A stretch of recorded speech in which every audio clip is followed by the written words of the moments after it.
Bom, o fim da reeleição para os cargos majoritários de prefeito, governador e presidente da República. Uma das mudanças na legislação eleitoral prevista no projeto do novo Código Eleitoral em debate no Senado da República pode não ser aprovada. O fim da reeleição pode não ser aprovado. Senadores ontem adiaram a discussão do tema pela complexidade que ele encerra, mesmo previsto para valer somente em sendo aprovado para 2030. Não há tanta divergência quanto a outras mudanças na legislação eleitoral e partidária do Brasil a partir do próximo ano. Como, por exemplo, a coincidência das eleições, as municipais com as gerais, como acontecia antigamente. Você votava num só dia para vereador, prefeito e vice-prefeito. Aliás, para vice-prefeito, num determinado momento, você votava separadamente. Depois é que você passou a votar na chapa do prefeito. Você votando no candidato a prefeito, estava votando no vice. Em alguns momentos da história política brasileira, nós tivemos candidatos a vice-presidente, por exemplo, que foram eleitos tendo mais votos do que o presidente que foi eleito. O caso, por exemplo, do Jânio Quadros e João Goulart, Jango. Bom, com relação a essa coincidência de eleições, para que elas ocorram em um mesmo dia, não há tanta divergência. E muito menos a ampliação do mandato de senador de 8 para 10 anos. Esse Código Eleitoral, já dissemos em outras oportunidades, para ter vigência em 2026, terá que ser aprovado até o fim do mês de setembro. Ele já foi aprovado na Câmara dos Deputados. Mas com as mudanças que os senadores querem incluir no projeto que foi aprovado na Câmara, essa matéria terá que voltar à consideração dos deputados. Aí sim, os deputados terão a palavra final. Mantém ou não o que os senadores acrescentarem. De qualquer forma, a matéria vai à consideração do presidente da República, porque não é uma PEC, uma proposta de emenda à Constituição, que seria promulgada pelo próprio Congresso Nacional, um projeto de lei, o Código Eleitoral, terá que ser sancionado ou vetado pelo presidente da República. Se não for aprovado se não for sancionado e publicado até o fim de setembro, um ano antes do dia da votação em 2026, ele não poderá entrar em vigor, porque a Constituição Federal tem um dispositivo que impede qualquer alteração na legislação eleitoral e partidária até o dia da votação do ano seguinte.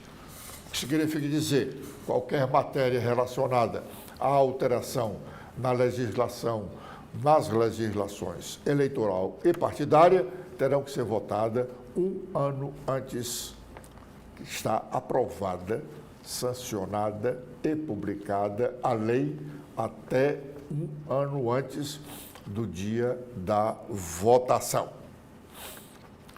A polarização na política brasileira entre os radicais de direita e de esquerda, parece que hoje todos os integrantes do grupo da direita, quanto os integrantes do grupo da esquerda, parece que todos são radicais. Então, essa radicalização tem deixado o legislativo, a partir dos municipais, das câmaras municipais, em constante clima de tensão. Ontem, por exemplo, em Fortaleza, a sessão da Câmara Municipal teve que ser suspensa por conta de descompostura entre os vereadores Juliane Sena, que é do PL, o partido do ex-presidente Jair Bolsonaro, e a vereadora Adriana Jerônimo, que é do PSOL, aliada do presidente Lula.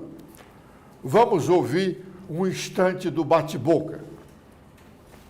Que eu sou formado em ciências contábeis e, além disso, eu sei sobre a lei das licitações. Eu não estou falando da ilegalidade da lei, até porque permite contratar sem licitação. Agora eu estou falando do ponto de vista moral.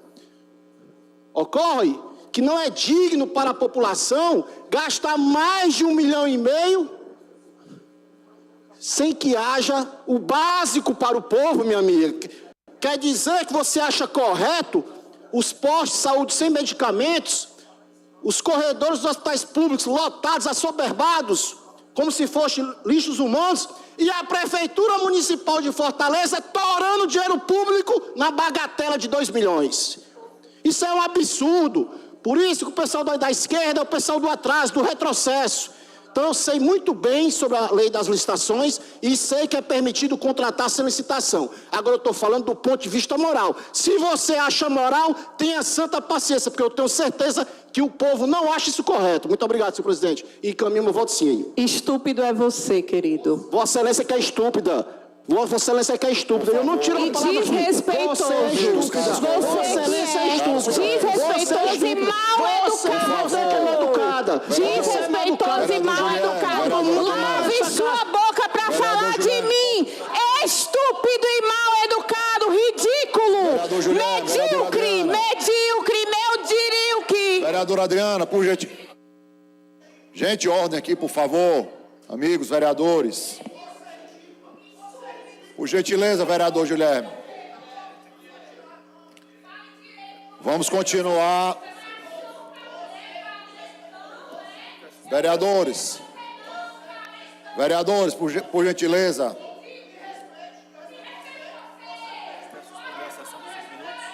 Suspender a sessão aí por 5 minutos, por gentileza.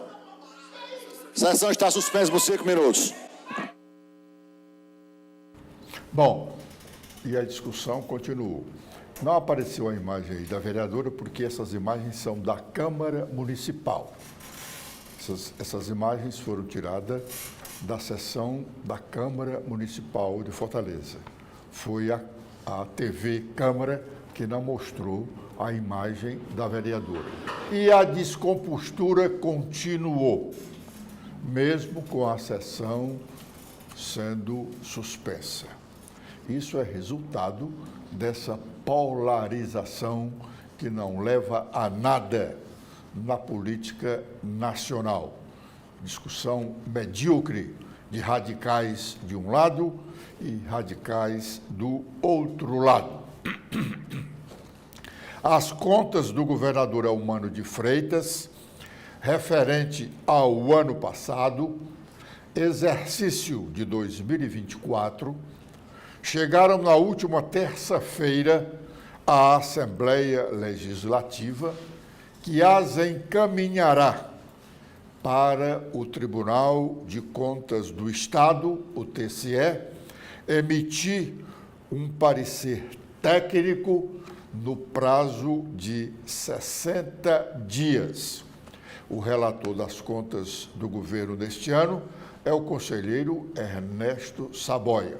Então, no mês de junho, haverá uma sessão especial no Tribunal de Contas do Estado, em que o conselheiro relator Ernesto Figueiredo apresentará a sua avaliação sobre as contas de governo, do governo humano, no ano de 2024.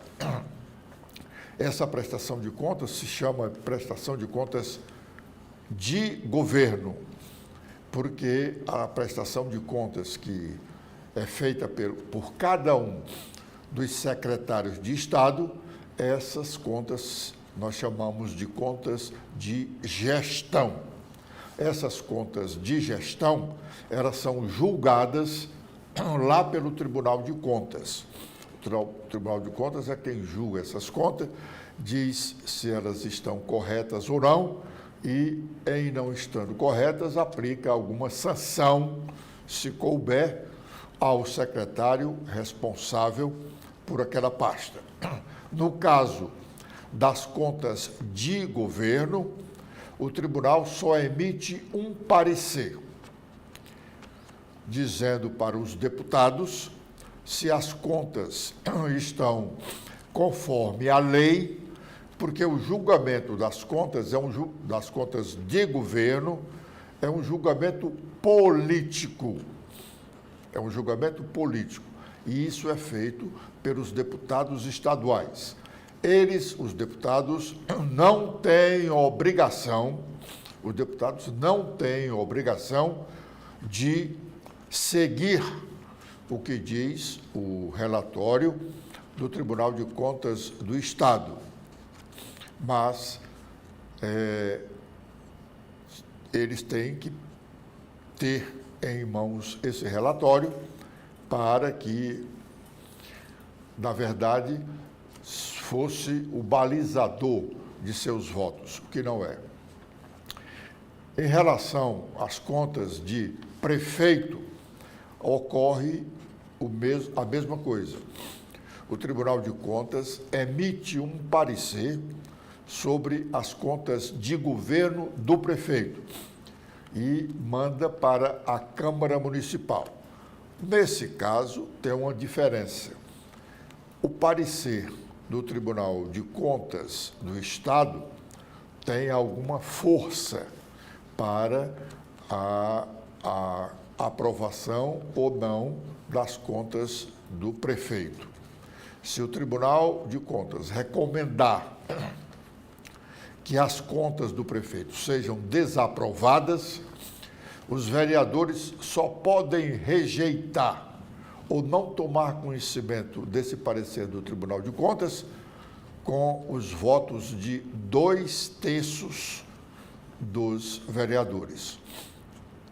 Então, tem um peso diferente o parecer do Tribunal de Contas nas contas de governo dos prefeitos do que nas contas de governo do governador.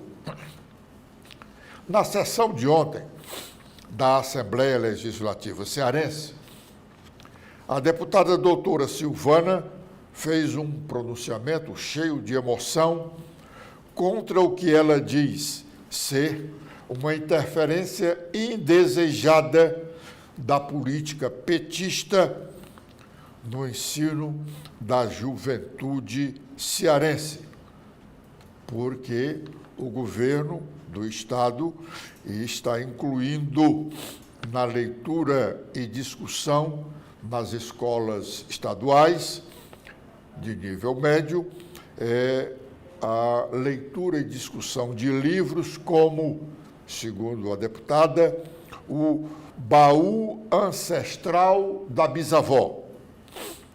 Um outro livro, O Medo, Que Medo Tem? E o terceiro, o Alfabeto.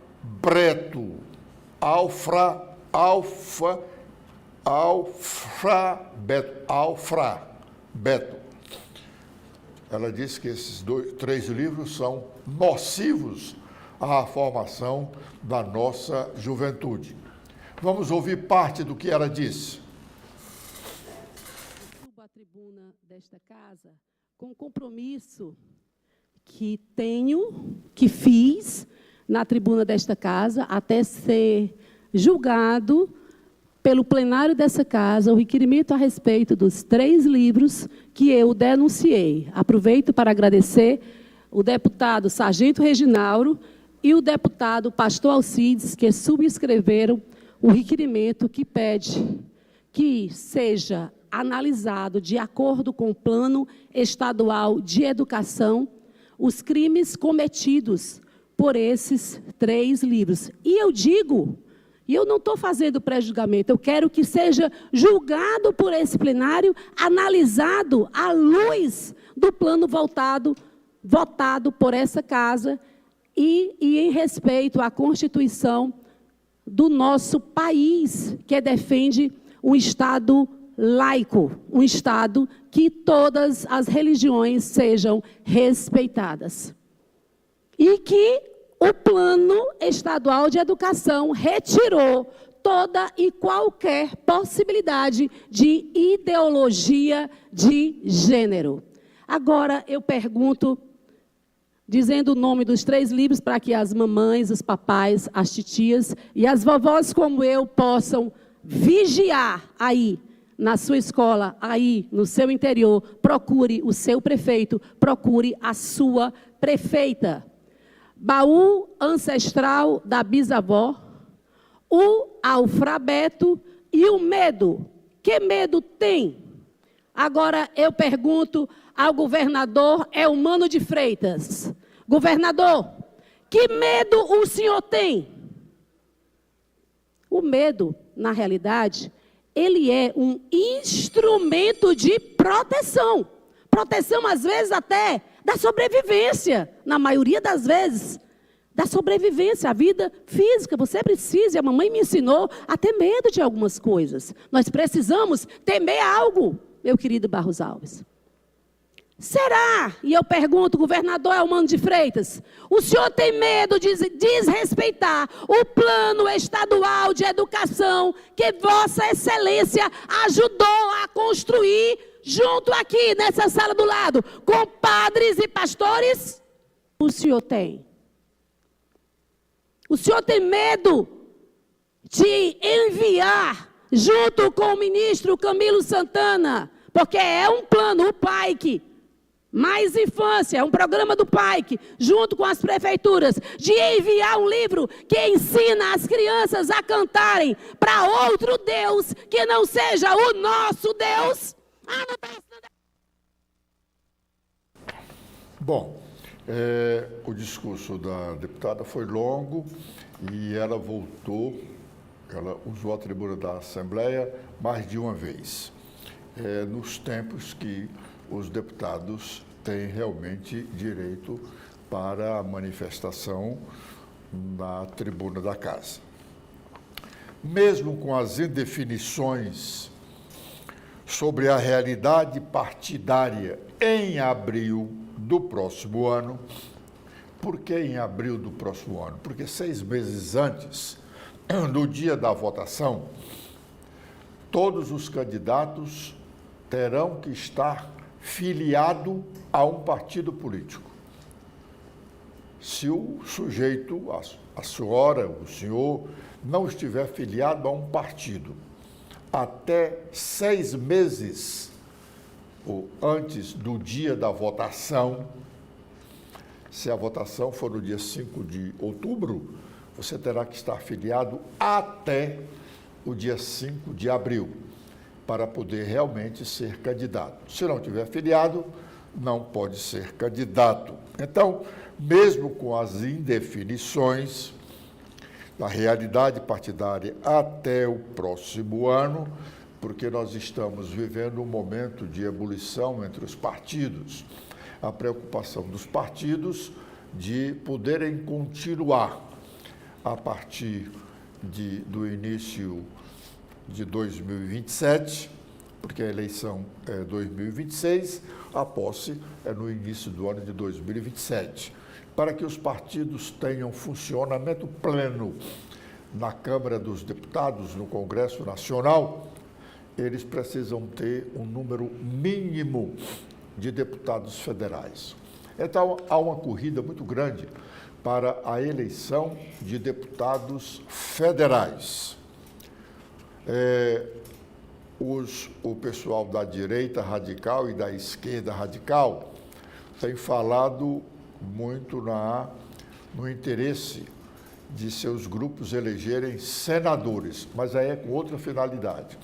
Eles falam eleição de senadores porque o Senado tem condições de fazer impeachment do próprio presidente da República e de ministros do Supremo Tribunal Federal. Mas a totalidade dos partidos, os partidos propriamente dito, têm interesse na eleição de deputados federais, porque é com base no número de deputados federais que tem em cada partido. O que tiver acima do mínimo 8 deputados, por exemplo, eles terão condições de ter liderança na Câmara dos Deputados, terão que ter espaços para o funcionamento do partido. E quanto maior for o número de deputados, melhor é a posição deles junto à distribuição de recursos, tanto do fundo partidário, que é um dinheiro que os partidos recebem do orçamento da União, do orçamento federal, para o funcionamento deles, partidos, o fundo partidário. Todo partido que tem realmente representação na Câmara dos Deputados está devidamente constituído, segundo a legislação brasileira, eles têm direito a um percentual do fundo partidário. É um bom dinheiro. E esse dinheiro é para o funcionamento da máquina partidária. E, no ano da eleição, esses partidos, ainda com base no número de deputados federais, eles vão ter um dinheiro que é do fundo eleitoral. Um é fundo partidário, para a manutenção do partido. E o outro é fundo eleitoral, para o financiamento de campanha dos candidatos desses respectivos partidos. Pois bem, com essa preocupação de eleger deputados federais, os partidos já começam a definir ou olhar melhor para determinados candidatos e oferecer vantagens para eles se filiarem a esses partidos. Pelo menos uns 5 nomes de novos políticos já estão relacionados para a disputa de vagas na Câmara dos Deputados. E isso traz também uma inquietação para os atuais 22 deputados federais. Agora, mesmo com essa indefinição partidária e com mais de um ano antes da votação, já se tem como certo de que pelo menos 5 ou 6 novos deputados federais vão ser eleitos, óbvio, tomando o lugar do mesmo número dos atuais parlamentares, porque, ao que tudo indica, mesmo que a Câmara possa, em razão do último censo do IBGE, fazer alteração nas bancadas partidárias, é possível que não haja nem aumento nem diminuição de nenhuma das bancadas. Se houver alguma alteração, o Ceará pode ganhar uma vaga a mais na Câmara dos Deputados, saindo de 22 deputados federais para 23. Portanto, essa disputa de bastidor continua e vai ser ampliada a cada momento que nos aproximemos da eleição do próximo ano. Aliados do governador Elmano de Freitas, no partido dele, o PT, e no PSB, aliados do governador, tanto do PT quanto do PSB, ficaram convencidos na última segunda-feira, quando da sessão solene na Assembleia Legislativa para homenagear os ex-presidentes daquela casa, nas comemorações dos 190 anos de criação do Poder Legislativo cearense.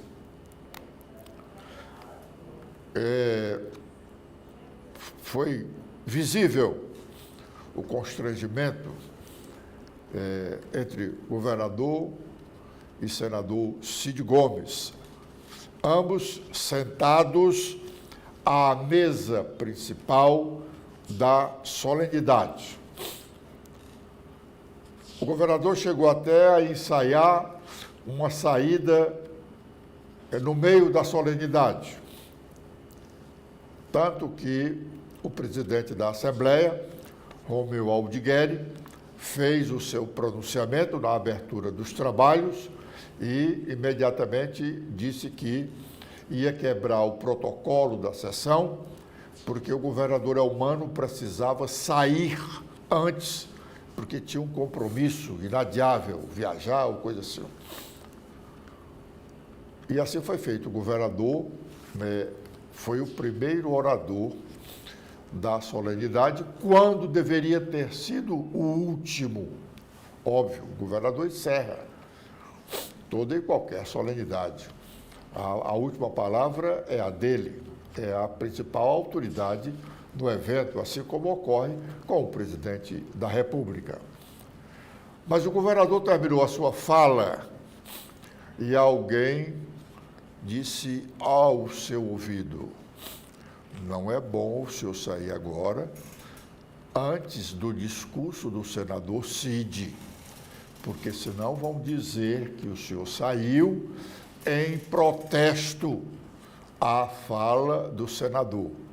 Pois não é que o governador ficou até o fim da solenidade? Não tinha mais aquela necessidade urgente dele sair para um compromisso inadiável. Ele ficou e ouviu todos os outros discursos. Ele não sofreu absolutamente nada, nenhuma agressão. Os discursos foram realmente comportados, fora o do prefeito Evandro Leitão, também ex-presidente da Assembleia, porque todos notaram que ele fez um discurso para agredir o atual presidente da Assembleia, porque a relação entre os dois não é boa, em razão de medidas que o atual presidente tomou e que elas foram cair no colo de Evandro, porque as medidas, sobretudo em relação a servidores e a terceirizados, os servidores da Assembleia, uma boa parte não trabalhava, tanto que não tinha lotação, e uma das primeiras medidas do atual presidente foi mandar tirar de folha do pagamento o servidor que não estivesse trabalhando.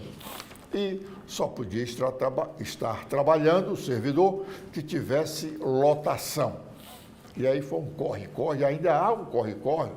Se você procurar lá no Diário Oficial, constantemente, tem vários atos da mesa diretora recolocando servidor para que eles voltem à folha.